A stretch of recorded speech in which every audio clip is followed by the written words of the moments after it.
y la obligatoriedad de que los países que formamos parte del sistema internacional de Naciones Unidas adecuáramos la gestión de gobierno a lo que la Organización Mundial de la Salud establecía como recaudos mínimos, no para conjurar la pandemia, pero para al menos evitar de que hubiera una propagación masiva y, diría, simultánea, ¿no?, que pusiera en jaque a la humanidad toda.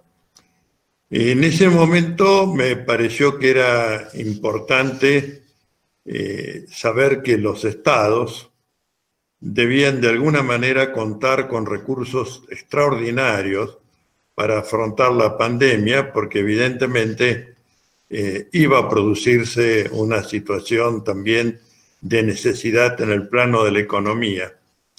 De allí que mi primer aporte fue el de decir que para dar cumplimiento a los derechos humanos y preservar los valores de la vida, la salud y la integridad física y psíquica del ser humano, había que hacer medidas que necesariamente tienen erogación económica, y por ello propuse una de dos, o las dos en distintos momentos: dar por cancelada la deuda externa y destinar los importes que iban a ser dirigidos hacia el pago de servicios e intereses a la adquisición de insumos médico-hospitalarios que pudieran paliar y brindar un adecuado servicio de salud, ¿no?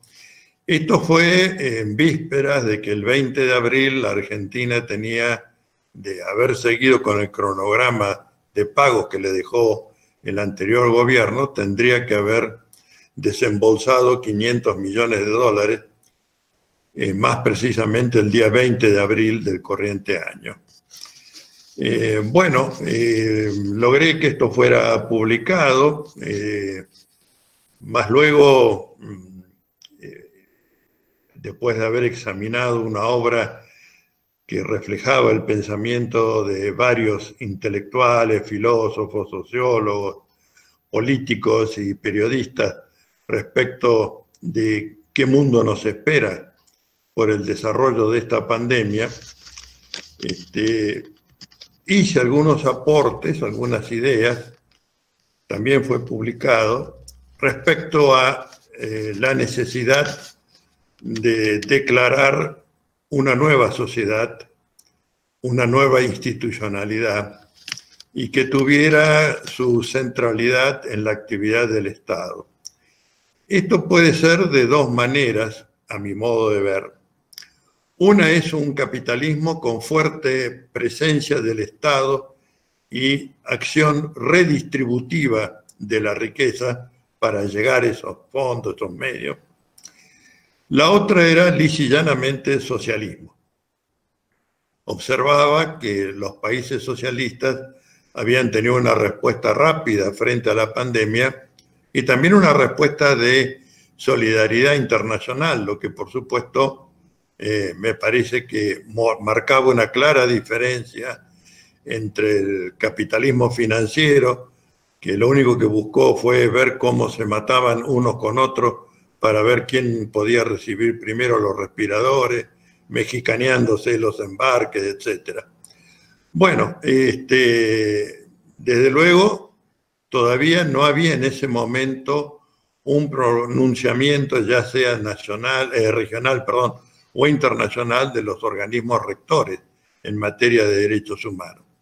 Ahora tenemos ya dos pronunciamientos de los órganos regionales. Primero fue el de la Comisión Interamericana, para mí el más valioso. Luego uno, bueno, diría, pero mucho más limitado, que fue el de la Corte Interamericana de Derechos Humanos. Y ha habido algunos pronunciamientos de relatores de Naciones Unidas que yo diría se inscriben en el mismo espíritu que la resolución de la Comisión Interamericana de Derechos Humanos. Pero no bien tuve contacto con esta resolución de la Comisión Interamericana de Derechos Humanos, tuve, debo decirlo, en plano intelectual, una gran satisfacción, porque allí hay una serie de aportes y precisiones y medidas, etcétera, que yo creo que difícilmente alguna otra personalidad de los derechos humanos u organismo podría haber redactado con esa integralidad de abordaje y de criterios resolutorios que aporta esta resolución. Como en ese momento estaba en juego el pago o no pago de los 500 millones de dólares, recordemos las resoluciones de fecha 10 de abril, yo tomé conocimiento el día 11, el día 20 era el vencimiento ese inmediato de la Argentina. Me pareció más que oportuno poner en conocimiento de la opinión pública que la Comisión Interamericana de Derechos Humanos, en el punto 18 de ese resolutorio, es decir, tiene 3 tramos la resolución. Primero, explica la situación particular de desigualdad en el continente americano. El segundo es el Estado de Derecho y las obligaciones de los Estados conforme la Convención Americana y su integración con el sistema internacional de los derechos humanos. Y luego vienen 80 y pico de puntos resolutorios, de los cuales el 18 decía claramente suspender los pagos, aliviar los pagos de la deuda externa. Por lo tanto, esto motivó un encuentro de economistas y juristas, encuentros como estos, así, informáticos, para sacar un documento sobre, primero, la salud. Bueno, fue de una firma masiva de personalidades y de organismos, y allí señalábamos estas 2 cosas. Estamos en estado de necesidad, que en el derecho significa lo que no fue previsto o que previsto no pudo ser evitado, conjurado, y hay que llegar medios, y esos medios solamente pueden, en la emergencia, ser obtenidos a partir de la suspensión o cancelación de los pagos de la deuda externa. Cuando digo cancelación, no estoy diciendo un acto de, llamémosle, virilidad institucional. Lo que estoy diciendo es que hay razones jurídicas para investigar la legitimidad o la legalidad, más preciso, la legalidad de esta deuda externa. Yo no quiero agobiarlos con datos, pero tengo que decirles que toda la deuda contraída bajo la gestión del gobierno Macri se hizo sobre una falacia legislativa. ¿Cuál es? De que seguía subsistente la delegación de facultades para contraer deuda que estaba en la ley 24.156 de Administración Financiera del Estado, que efectivamente bajo parámetros razonables, no dejo de reconocerlo, pero delegaba una función que es propia del Congreso, la de contraer empréstitos sobre el crédito de la nación y la de proceder al arreglo de la deuda pública externa e interna de la nación argentina. Bueno, esa ley 24.156, pueden hacer ustedes la investigación, tengan un texto de la Constitución en la mano, primero verán que el artículo 75, en los 3 incisos que hacen al tema deuda y negociaciones con organismos financieros, han mantenido intacto su texto. Es decir, en el 22 se modificó para mejorarlo, diciendo no solamente los tratados con estados extranjeros, sino también con organismos financieros, que deben ser aceptados o desechados por el Congreso de la Nación. Bueno, como ustedes todos saben, el acuerdo con el Fondo Monetario Internacional ni pasó por el Congreso, no fue enviado directamente. Y toda esa matufia se hizo con invocación de la ley 24.156, que por imperio del texto constitucional se le dio un plazo de vigencia de 5 años en lo que hace a la delegación de facultades en materia de contraer empréstitos en la cláusula transitoria número 8 del texto constitucional. Bueno, después se amplió por ley otros 5 años más. En definitiva, en el año 2010 caducó la facultad del gobierno, Poder Ejecutivo, de contraer empréstitos o de proceder al arreglo de la deuda externa. Sin embargo, la gestión Macri, invocando la ley 2456, se mandó la deuda que todos conocemos y después, entendiendo por una especie de falacia semántica que si le ponían acuerdos de ayuda financiera extendida al empréstito contraído con el Fondo Monetario Internacional, perdía su carácter de tratado internacional. Esto, por supuesto, es una imbecilidad, pero debo decir que lamentablemente muchos creyeron que esa imbecilidad funcionaba. Bueno, el tema es que tenemos más de 150.000 millones de dólares mal contraídos y eso debe ser examinado y el lugar natural es la justicia. Claro que para eso hay que atenernos a los principios generales de la Constitución y decir que en ejercicio de que la potestad legislativa y jurisdiccional argentina no han sido entregadas ni sometidas, entonces que sea la justicia argentina la que dirima la legitimidad o ilegalidad de esta deuda. Después vendrá si el control de razonabilidad, pero primero el control de legalidad en el sentido que estas disposiciones, decretos que emitió Macri con resoluciones secretas del Ministerio de Finanzas en manos del mago Caputo, bueno, era una especie de vale todo a favor, por supuesto, de los acreedores extranjeros, todas las humillaciones, poniendo en garantía de repago el conjunto de las riquezas y recursos naturales existentes en el territorio argentino. Bueno, todo esto, por supuesto, no se podía volcar con esta extensión, pero está todo judicializado y diría que en esta última etapa en buenas manos en la justicia. Entonces que con gran sorpresa y alegría vimos que a pesar de que se seguía la negociación con la propuesta de pago del gobierno argentino, que no voy a examinar, el gobierno, cuando vio que no hubo una respuesta inmediata, dejó sin efecto, suspendió el pago de los 500 millones de dólares. Pero hay otro tramo en esta especie de témpano que tenemos en materia de deuda que hay que sacar a la luz también, y es que en la Argentina hay 450.000 millones de dólares de capitales producidos por explotación de riqueza y recursos naturales nuestros que han sido fugados a guaridas fiscales, y donde esa mascarada que se hizo bajo el gobierno Macri de un blanqueo solamente significó que declaraban lo que querían y pagaban un impuesto reducido respecto de aquel que debieron haber pagado cuando fugaron esos capitales.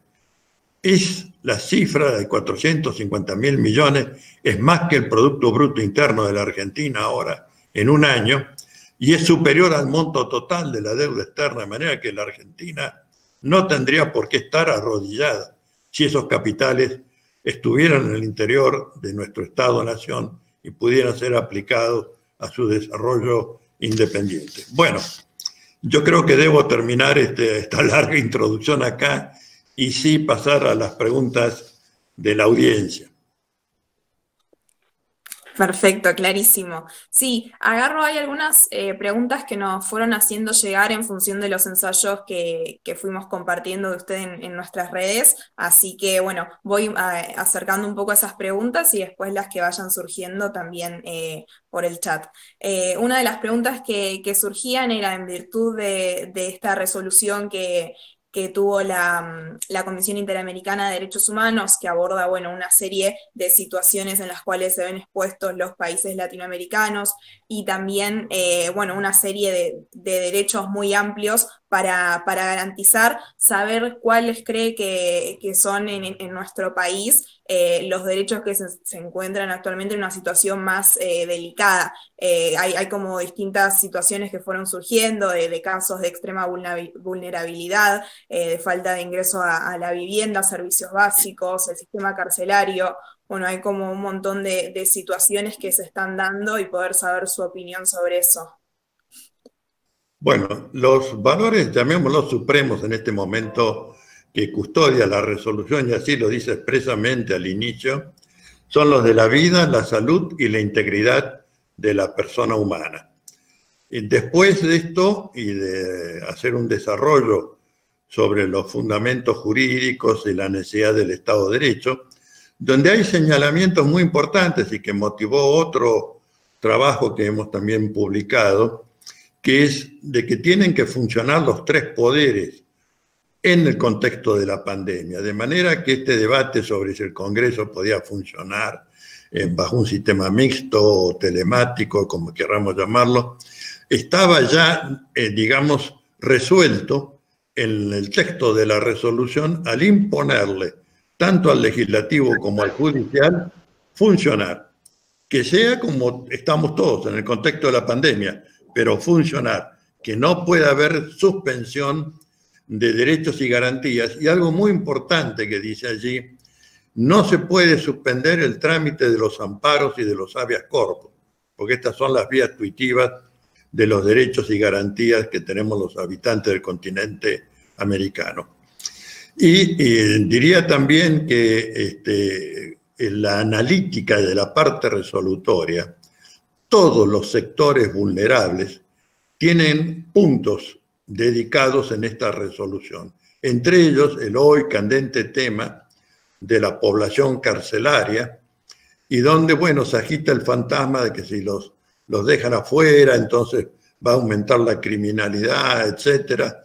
Incluso secretarios de seguridad repitiendo esta cantinela.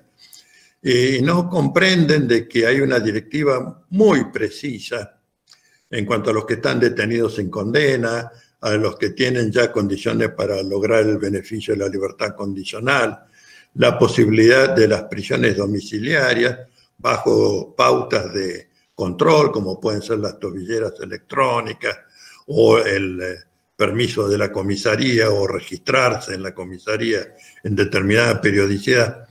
Todas estas medidas que pueden aliviar la angustiante situación de la población carcelaria se han demorado, a pesar que, debo decir, los tribunales penales superiores, particularmente la Cámara de Casación Federal y la de Cámara de Casación de la Provincia de Buenos Aires, emitieron pronunciamientos muy correctos.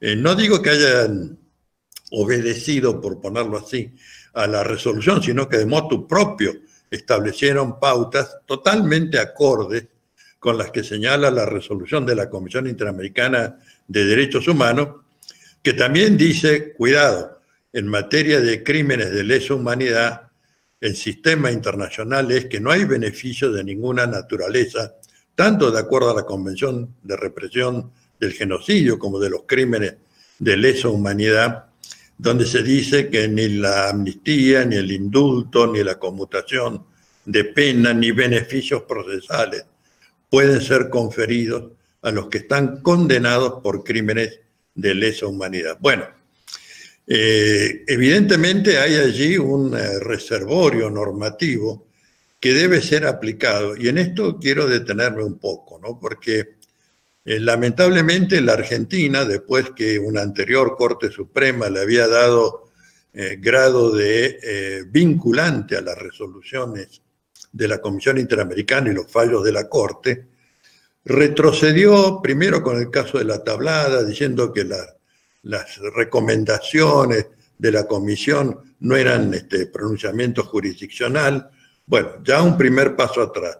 Y después con el caso Fontevecchia, que si mi memoria no es flaca, de febrero del 2019, terminó diciendo que para la Corte, las decisiones de la Corte Interamericana, para nuestra Corte, las decisiones de la Corte Interamericana, no son obligatorias, es decir, las cumple si está de acuerdo y si no, no.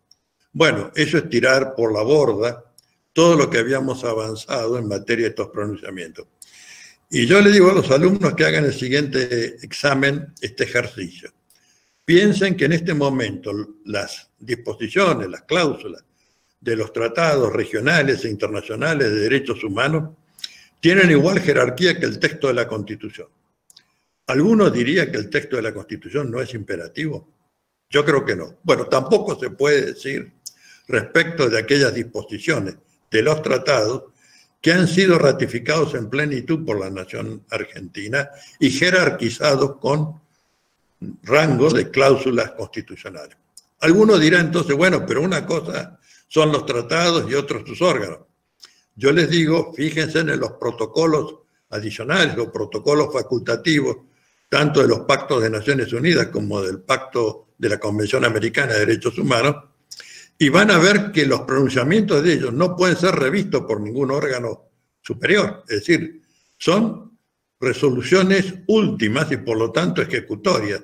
De modo que si integramos un mecanismo regional e internacional, es para que sus decisiones sean cumplimentadas. Yo recuerdo, les traigo a memoria, que la Comisión Interamericana y la Comisión de Derechos Humanos de Naciones Unidas declararon nulos y lesivos de los respectivos tratados las leyes de punto final, obediencia debida y los indultos presidenciales en beneficio de genocidas. Bueno, ¿qué pasó? Esto fue en los años 93, 95.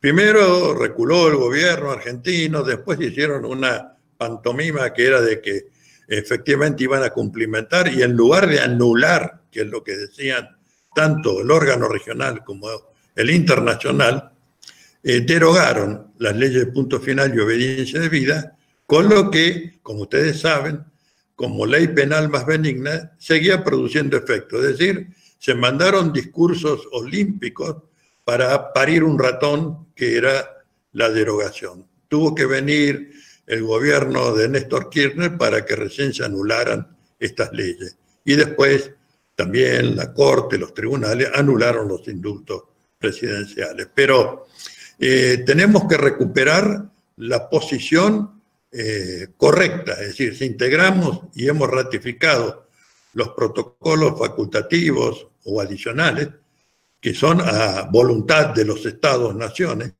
una vez que lo hemos ratificado, pues tenemos que cumplir sus resoluciones. Si no, es como si uno pudiera decir, me alzo contra una decisión de la Corte Suprema. Podrá gustar o no gustar, pero es decisión de la Corte Suprema. Ahora, en estos temas, la Comisión de motu propio da lugar a esta resolución 1 del año 2020, donde dice qué es la pandemia, cómo afecta por la desigualdad del continente americano, cuáles son las poblaciones o los sectores vulnerables y cuáles son las medidas que deben ser adoptadas. Y a propósito, y finalizo con esto por lo menos la respuesta, en este tema del debate sobre el impuesto a la riqueza, el punto 13 del resolutorio habla de medidas fiscales extraordinarias, por supuesto razonables y con criterios de progresividad, para aportar y allegar fondos a efectos de conjurar la pandemia. De modo que todos aquellos que patalean frente a esto o creen que es una decisión de algún alocado zurdo, la Comisión Interamericana de Derechos Humanos, al igual que lo ha hecho Naciones Unidas, en esto ya se pronunció, dicen, tienen que tomar los estados medidas fiscales extraordinarias para poder allegar fondos. Y también tienen que emitir moneda, porque es el único medio de circulación de la riqueza que podemos disponer en este momento. La Argentina no produce dólares, pero produce moneda de curso legal. Y esa moneda tiene que estar en el bolsillo de los argentinos para poder conjurar las necesidades que devengan de la pandemia. Justo respecto de este último tema, recién preguntaba en el chat Soledad, bueno, si consideraba que este impuesto a las grandes riquezas que se está discutiendo formaba parte de estas medidas, que era lo que comentaba recién, y preguntaba también cómo juegan ahí el derecho tributario, el constitucional y los derechos humanos respecto de ese tema. Bueno, lo que se ha contemplado, me parece, en la actitud del gobierno, y en esto aplaudo, es de no avanzar vía decreto de necesidad y urgencia, porque la materia impositiva es una de las 4 que está taxativamente vedada por la cláusula constitucional, artículo 99, inciso 3, que regula estos decretos de necesidad y urgencia, ¿no? Entonces, que tenía que hacerse a través de una ley de la nación, y por ello el debate para que pueda funcionar el Congreso bajo las modalidades y en el contexto de la pandemia, y que no solamente esta iniciativa, pero fundamentalmente esta, que tiene que ser de aplicación inmediata, el allegar medios a través de un impuesto extraordinario en función de gravar la riqueza y no el consumo, como desgraciadamente ha sido la política tributaria argentina por excelencia, ¿no?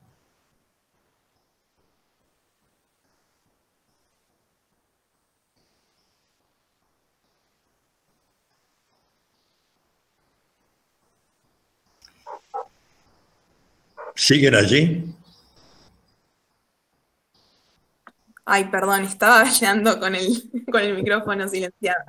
Quería decir que respecto del Poder Judicial, que es uno de los poderes que quizás más nos incumbe como estudiantes de abogacía, también poder evaluar el funcionamiento que está teniendo actualmente. Hay algunos, por ejemplo, la provincia de Buenos Aires hace poco empezó a restablecer algunos servicios. ¿Qué opina respecto de eso por la situación actual que estamos viviendo y quizás en parte la lentitud que está teniendo en algunos casos el Poder Judicial al adaptarse también a todo este contexto particular, pero un poco como proyección? Sí, yo quiero señalar que soy muy crítico respecto de la función hoy como está del actual Poder Judicial de la Nación. Es decir, en definitiva, el único pronunciamiento institucional que ha dado es este que dice, no, esto no es un caso judicial, la presentación de la Cámara de Senadores, pero bueno, ustedes tienen facultades para resolverlo, resuélvanlo, ¿no? Ha sido el único pronunciamiento. Ha pateado todas las otras situaciones de urgencia, de gravedad institucional, como gusta decir la doctrina de la Corte, las ha dejado para después de la pandemia. Ahora, eso sí, ellos funcionan por vía informática o telemática, de manera que, por supuesto, estaban por doctrina del acto propio obligados a decir, hagan ustedes lo mismo que estamos haciendo nosotros, ¿no? Pero lamentablemente esto, a la ya deteriorada situación de la justicia, ha venido a agregarle un ingrediente más que se vuelve muy álgido en lo que hace a la situación de quienes están privados de su libertad y que podrían estar con algún beneficio procesal de acuerdo al orden jurídico existente. Me refiero al ensamble entre Constitución y tratados de derechos humanos y legislación procesal penal. Bueno, en esto, lamentablemente, como son los jueces de primera instancia los que tienen que dar las resoluciones concretas, hay un atraso insuperable, ¿no? Diría, da pavura.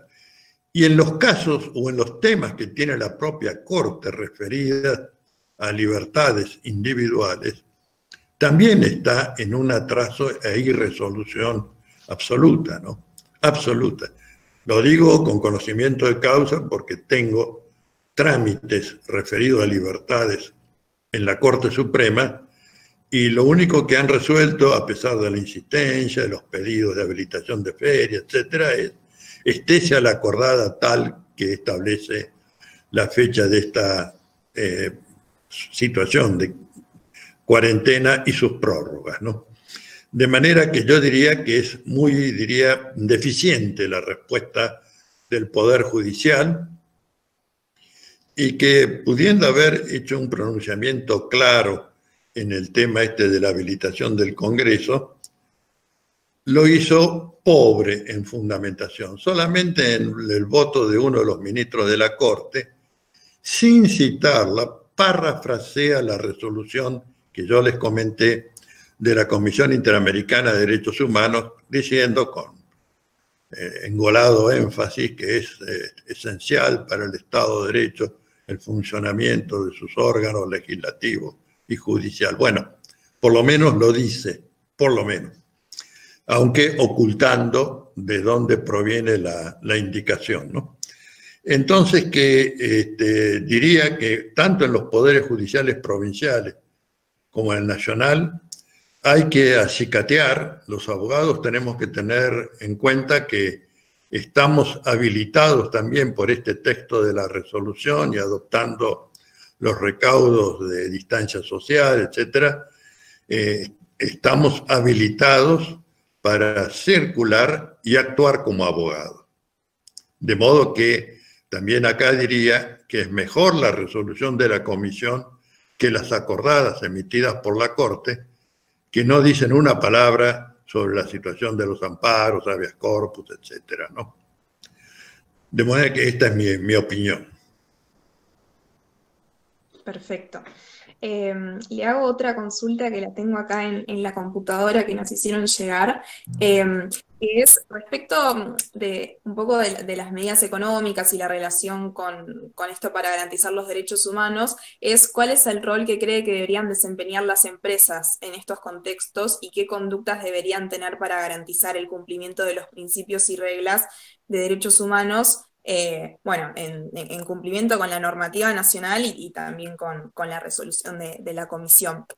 También allí hay un punto expreso, el punto 19 del resolutorio de la comisión, donde habla de la sujeción a estos derechos humanos que deben observar las empresas, en el sentido de preservar las fuentes de trabajo y las condiciones de salubridad en el desempeño de la actividad que fuere, y que no pueden realizar despidos o suspensiones sin término, invocando la pandemia como una causal de falta de continuidad de la relación laboral o de suspensión de la misma.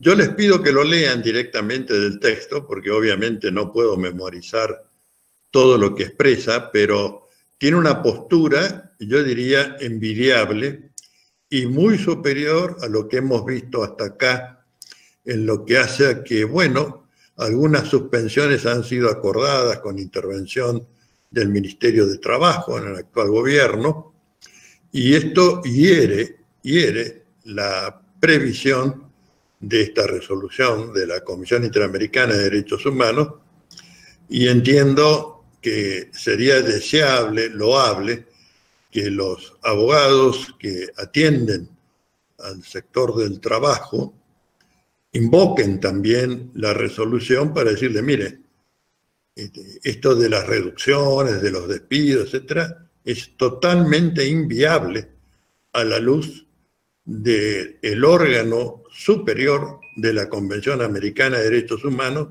en materia de derechos económicos, sociales, culturales y ambientales. Por eso advertirán ustedes la sigla DESCA a todo lo largo de la resolución.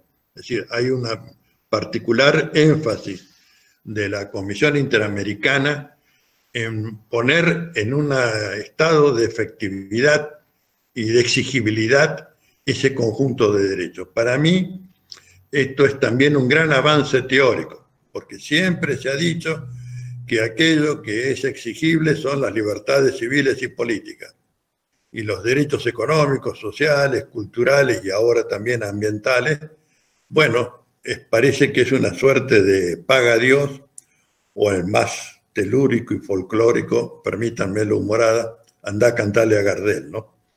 Bueno, ya no es así, ya no es así. Este debate se va zanjando a favor del lado que hemos venido sosteniendo siempre. Si decimos que no es posible un conjunto de derechos civiles y políticos sin el otro de derechos económicos, sociales y culturales, es para que efectivamente tengan la misma jerarquía y la misma exigibilidad.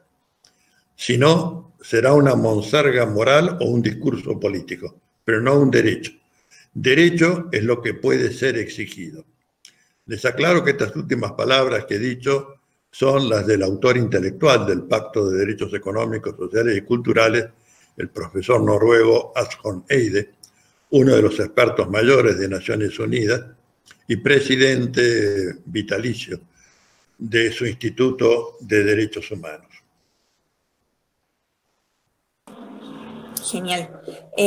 Tengo otra pregunta acá relacionada más que nada con la situación del medio ambiente. La pregunta es, frente al tipo de ecologismo que predomina actualmente y el modelo extractivista que rige en gran parte del mundo, en el cual la explotación de recursos humanos lesiona los derechos y libertades de los ciudadanos y sobre todo de los pueblos originarios, ¿qué paradigma podemos plantear para que el acceso a estos recursos sea honrado como derecho de los pueblos y qué procesos serían necesarios para frenar esta explotación indiscriminada desde la arista jurídica? Bueno, va a parecer que yo soy un propagandista de resolución de la comisión, pero precisamente el tema de pueblos originarios, gente sin techo, todo está contemplado y me produce una enorme satisfacción decir que el derecho del agua potable, todo lo que implica el sistema sanitario, cloacas, etcétera, todo está enfatizado en esta resolución y por supuesto, como no son ciegos, dicen que es para los sectores que están en mayor situación de peligro o de vulnerabilidad. También atiende a la situación de niñas, niños, adolescentes y de mujeres frente a cuadros de violencia familiar. Pero volviendo al tema ambientalista, creo que hay una exigibilidad puesta de resalto en esta resolución que la hace un documento de nuevo tipo, así lo caracterizaría, ¿no? Y por eso, personalmente, como titular de una cátedra de Filosofía del Derecho y director del curso de Fundamentos Filosóficos de los Derechos Humanos, he incluido como bibliografía obligatoria esta resolución de la Comisión Interamericana de Derechos Humanos porque me parece una pieza de avanzada y basal también para la inteligencia de qué son estos derechos y cuál es su exigibilidad.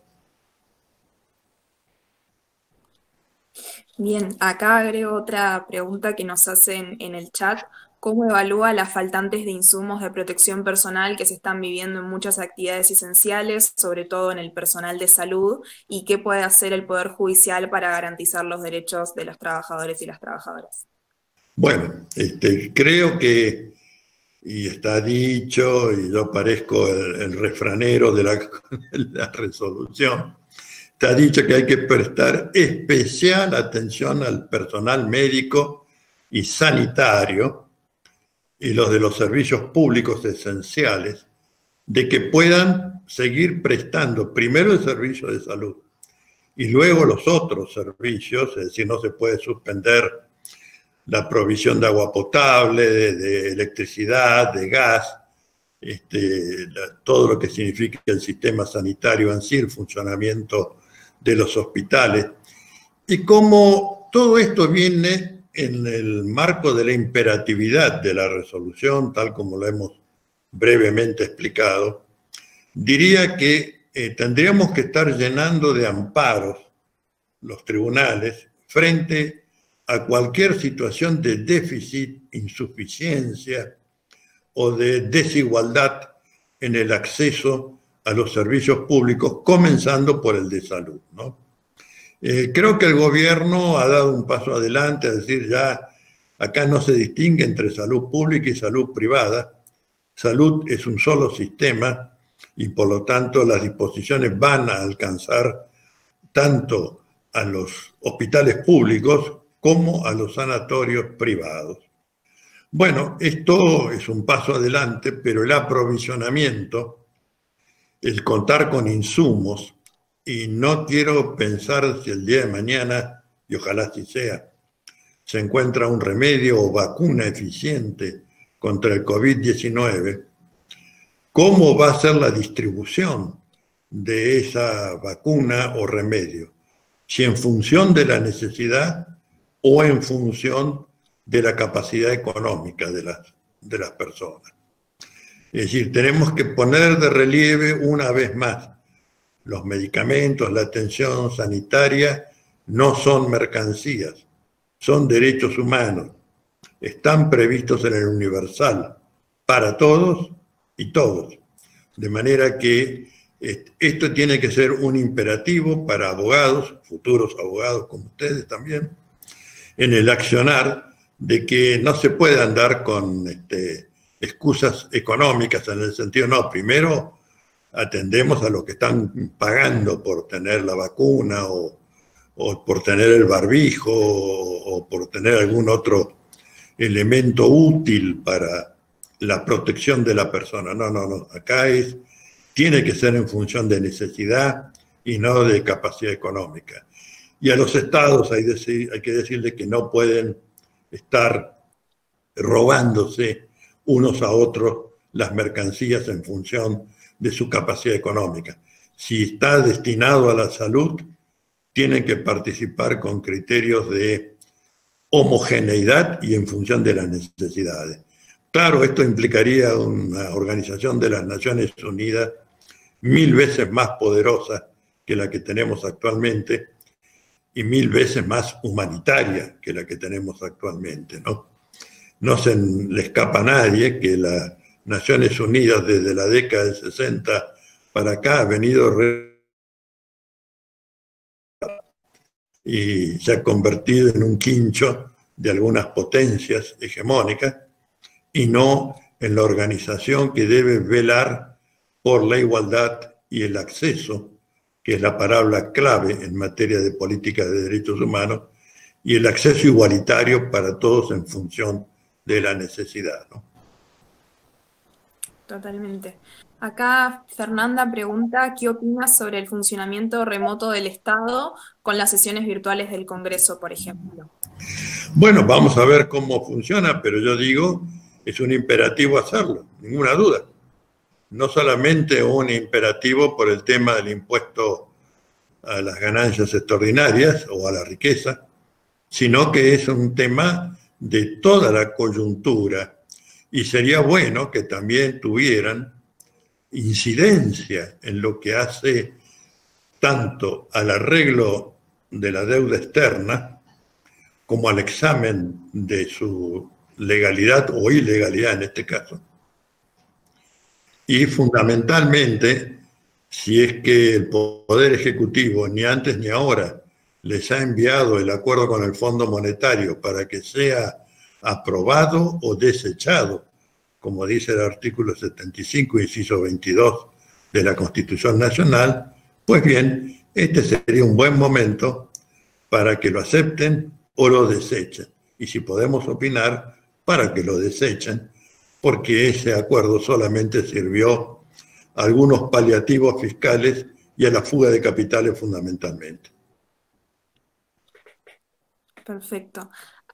Agustín pregunta, ¿cómo es actualmente el derecho de refugiados en tiempos de pandemia? También está contemplado. Los refugiados, los sin patria, todos ellos tienen que tener una protección especial. Hay organismos, por supuesto, del ACNUR para proteger a los refugiados o los que son víctimas de migraciones forzosas. Me refiero a aquellos que salen de su país en cualquier condición, con tal de llegar, ya sea vía Mediterráneo o vía cruzar la frontera entre México y Estados Unidos, a lo que ellos pueden considerar una situación de vida mejor, ¿no? Bueno, todo esto es materia de examen y de propuesta por parte de la Comisión Interamericana de Derechos Humanos, que extiende incluso su mirada no solamente al continente, sino invita a que Europa, Asia, todos los que forman parte del sistema internacional de los derechos humanos, respeten estas premisas respecto de exiliados y de las migraciones forzosas, ¿no? Cuando digo migraciones forzosas es porque no es aquel como eran algunos de nuestros abuelos o todos, que salieron de una Europa empobrecida, hambreada por las guerras, para buscar una tierra de promisión. Esta migración forzosa es mucho más brutal, es decir, es o me voy o la muerte. Entonces salen en cualquier condición, aún sabiendo que el destino más probable, sobre todo si les toca cruzar un mar, sea la muerte, ¿no?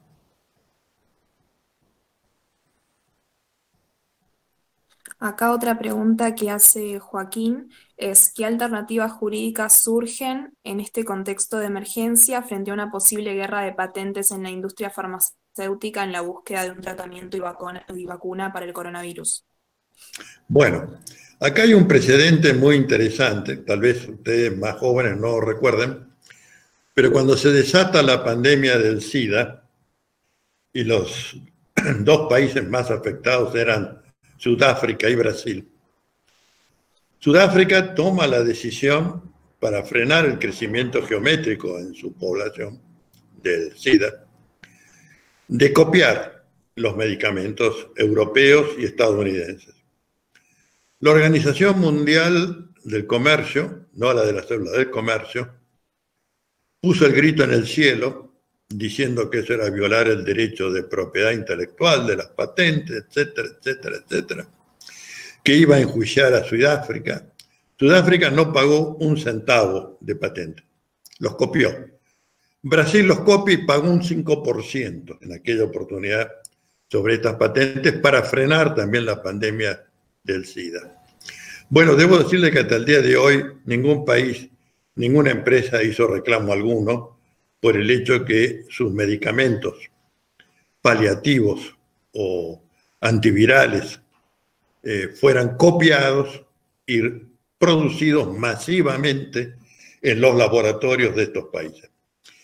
Yo creo que tenemos que pensar que todo producido social impone dejar de lado estos derechos de exclusividad de las patentes. Los españoles han inventado una expresión muy gráfica que me gusta, y es que en lugar de hablar de copyright, hay que hablar de copyless, porque todo producido es un producido social, ¿no? Y yo no creo que esto desactive la investigación o que sea inigualitario. No, yo creo que cuando se trata de situaciones de pandemia, todo lo que se haga en materia de producción de medicamentos, vacunas, etcétera, para conjurar la necesidad, amerita efectivamente ser empleado. Y reclamos, si los hay después, que no los hubo, repito, en el caso de la pandemia del SIDA, si los hay después se ve, pero en principio, lisa y llanamente, producción masiva allí donde esté la cosa. Perfecto. Acá ya algunas de las últimas preguntas, si alguien tiene alguna pregunta más, puede ir mandándolas por el chat. Acá preguntaba Ulises respecto de las decisiones del gobierno para que se cumpla el aislamiento. ¿Qué opina de cómo afecta eso también en los sectores más vulnerables que se encuentran en una situación en la cual muchas veces necesitan salir a trabajar para poder vivir, básicamente? Bueno, es cierto que aquí se entrecruzan dos necesidades.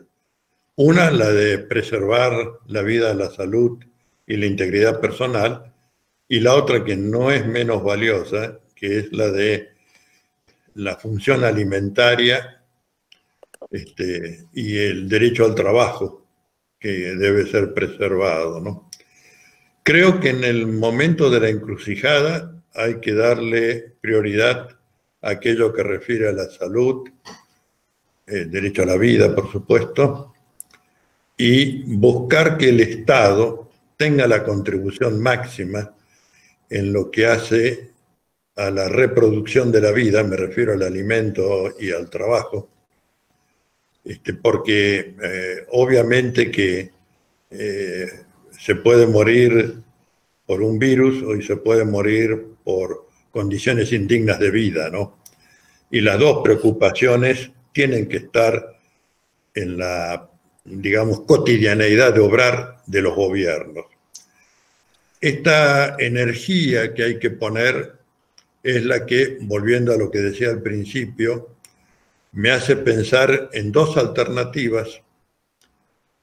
Una, la de un capitalismo fuertemente redistributivo.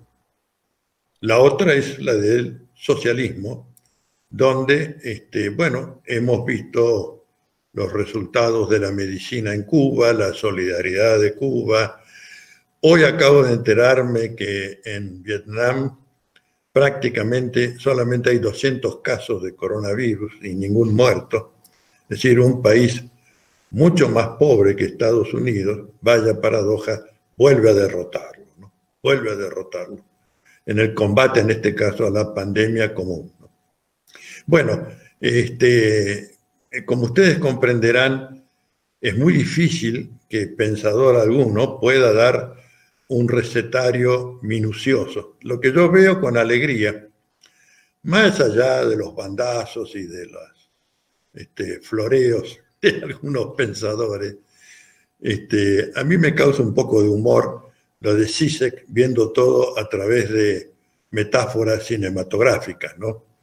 Él recomienda ver Kill Bill o Bill Kit, no sé, bueno, una de esas de Tarantino, que él lo ve como una metáfora de la pandemia. No me siento muy convencido por estos argumentos, pero sí dice, y en la parte que me parece seria, él y varios otros investigadores, pensadores sociales, de que tiene que haber o una nueva forma de socialismo o un capitalismo fuertemente redistributivo. Y yo esto lo aplaudo. Lo aplaudo porque participo de esa convicción.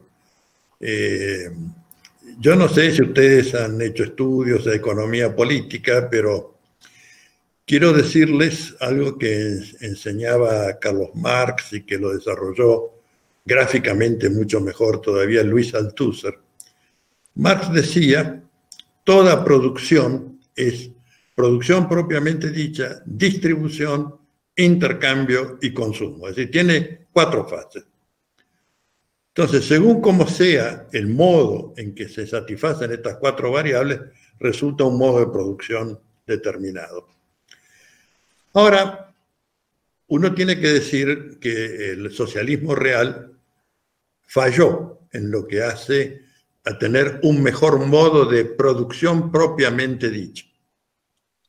Por eso es que uno puede advertir que todos los pies de imprenta de la obra de esto que se llama genéricamente socialismo siglo XXI o socialismo latinoamericano, pone el énfasis, el acento, la iluminación en la variable distribución. Es decir, no interesa que estén todos los medios de producción socializados, como sostenía el socialismo clásico. Lo importante es que en la redistribución de la producción global de la sociedad se puedan satisfacer los otros 2 puntos, las otras 2 variables que son el intercambio y el consumo. Pero para eso tenemos que despojarnos de una visión de mercancía de los bienes y servicios y empezar a pensarlos como derechos humanos. Es decir, yo sé que el alimento lo compramos, no me cabe duda. Yo sé que el agua la compramos también. Compramos la luz, la energía, compramos el gas. Pero va a llegar un momento, y yo creo que esta pandemia va a ser, en que tengamos que pensar que esos servicios esenciales no son mercancías, sino derechos humanos, y que por lo tanto tiene que haber una ingeniería social con fuerte presencia del Estado para asegurar que todos tengan agua potable, servicio de cloaca, servicio de gas, servicio de luz o electricidad, de transporte. Y esto va a requerir, por supuesto, que la función del Estado se incremente, sea creciente en esta etapa, porque lo contrario, si volvemos a la salida de esta pandemia, espero que así sea la salida de la pandemia, a tener que enfrentar ajustes de tarifas, ajustes de los servicios públicos, etcétera, no habremos aprendido nada, no habremos aprendido nada. Una última pregunta acá que nos deja la palabra de que es la última. Es la última. Teniendo en cuenta que hay instrumentos internacionales que reconocen el derecho de la mujer a una vida sin violencia, ¿cuál es la mirada de la Comisión Interamericana respecto a los casos de violencia que se siguen produciendo en este contexto de pandemia? Bueno, está dicho también allí cuáles son las medidas que debe haber.